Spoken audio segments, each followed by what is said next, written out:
Күнүбүздүн маанилүү кабарлары менен тааныштырууну баштайбыз. Сиздер менен Ак Кеме YouTube каналында кайрадан Адилет Амангулов. Саламатсыздарбы? Эгемендүүлүктүн 30 жылдыгына карата Ош шаарынын Борбордук аянтында мамлекеттик желек жаңыртылды. Бул тууралуу шаардык мэриянын маалымат кызматынан билдиришти. Маалыматка ылайык ага Ош шаарынын мэри Алмаз Мамбетов, президенттин Ош облусундагы ыйгарым укуктуу өкүлү Зиядин Жамалдинов, легендарлуу парламенттин депутаттары, Ош гарнизонунун аскер кызматкерлери, шаар тургундары, мамлекеттик жана муниципалдык мекеме ишканалардын жетекчилери катышышты. Жалал-Абад облустук милициясы экстремистке жана мыйзамсыз миграцияга каршы аракеттөөнү кызматы тарабынан облус аймагында террорчулукка жана диний экстремизмге байланыштуу жагдайлардын алдын алуу иштерин жүргүзүүдө. Бул тууралуу облустук милициянын басма сөз кызматынан кабарлашты.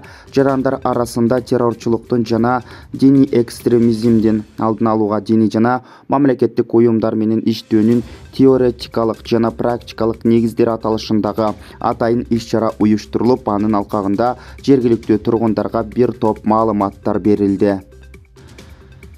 Бишкек шаарында милициянын кайгуул кызматынын инспектору менен айдоочунун ортосунда уруш чыгып, инспектор кокустан аны атып алды. Айдоочу ооруканага жетпей, алган жаракатынан улам каза болгон. Бул тууралуу Бишкек шаардык ички иштер башкы башкармалыгынын басма сөз кызматынан билдиришти. Билдирүүгө ылайык 27 август күнү саат 21:30 чамасында Жибек жолу жана Гоголь көчөсүндө милициянын кайгуул кызматынын кызматкерлери нөөмөттө турган учурда карама-каршы көчөдө 1989 жылы туулган ЧА аттуу жаран РАФ 4 унаасы менен бара жаткан. Ал жол эрежесин бузгандыгы үчүн кызматкерлер тарабынан токтотулган. Түштүк Кореяда Ауганстандан келген качкындарды белектер менен тосуп алышып, өлкөдө иштөөгө уруксат беришти. Алардын качкындарга жасаган мындай жылуу мамилеси социалдык тармактарда кызуу талкууга алынып, көпчүлүк колдонуучулар ыраазы болгон пикирлерди калтырышууда. Бул тууралуу чет элдик басылмалар кабарлашты. Маалыматка ылайык аталган өлкөдө жашаган Рафаэл Рашид аттуу журналист качкындарды тосуп алуу учурундагы сүрөттөрдү Twitter баракчасы аркылуу бөлүшкөн. Журналисттин айтымында кореялыктар ууган качкындарын оюнчук мамалактар жана башка түрдүү белектер менен кубанычтуу тосуп алышкан. Ошондой эле Кореяга кош келиңиздер, биз сиздерди жакшы көрөбүз деп англис жана корей тилдеринде жазылган баннерлерди дагы даярдашкан.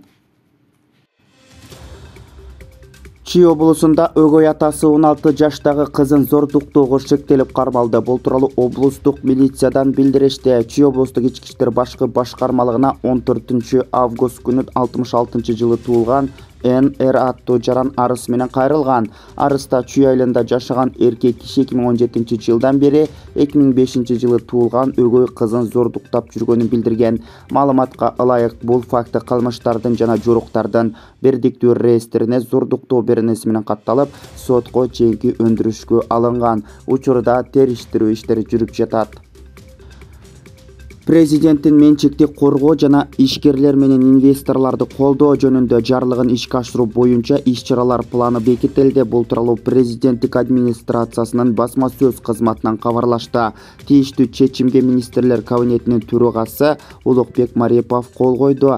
Документ менчикти коргоонун конституциялык кепилдиктерин камсыз кылуу, туруктуу экономикалык өсүштү стималдаштыруу, чарба субъектилеринин экономикалык ишине, мамлекеттин негизги илигишүүсүн жокко чыгаруу, ошондой эле инвесторлордун ишенимин жогорулатуу, жагымдуу инвестициялык климатты жана ишкердик чөйрөнү түзүү максатында кабыл алынды. Афганистандын Кабул эл аралык аэропортунун айланасында 26 августта ондогон адамдын өмүрүн алган жардыруудан кийин 27 августта эртең менен адамдарды эвакуациялоо иштери кайрадан жанданды. Кабулдун тургундары учуулар калыбына келтирилип, учактар учуп жатканын көрүп жатышканын ырасташты. АКШ президенти Джо Байден 26 августтагы Кабул аэропортундагы кандуу террор Афганистандан адамдарды эвакуациялоо ишине тоскоолдук жарата албастыгын билдирди. Нарын шаарында Кыргызстандын 30 жылдыгына карата Шырдак фестивали болуп өттү. Эң мыкты деген намга Ат башы районунун Ак Муз айылынын 80 жаштагы тургуну Гүлай Мамбеталиеванын эмгеги татыктуу болду. Ага 50 000 сом тапшырылды. Экинчи орунду Кызыл Туу айылынын жашоочусу Орозбүбү Мамбеталиева ээлеп 40 000 сом алды.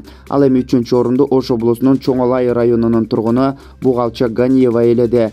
Белгилеп кетсек, фестивалдын жеңүүчүлөрү жасаган шырдактар музейлерге өткөрүлүп берилмекчи. Акыркы саатка алынган кабарлардын топтому мына ушундай жаңылыктар менен коштолду. Биздин YouTube каналыбызга катталып, коңгуроочону басып, жаңылыктарды биринчилерден болуп көрүп туруңуздар. Кийинки саатта угушканча аман болуңуздар.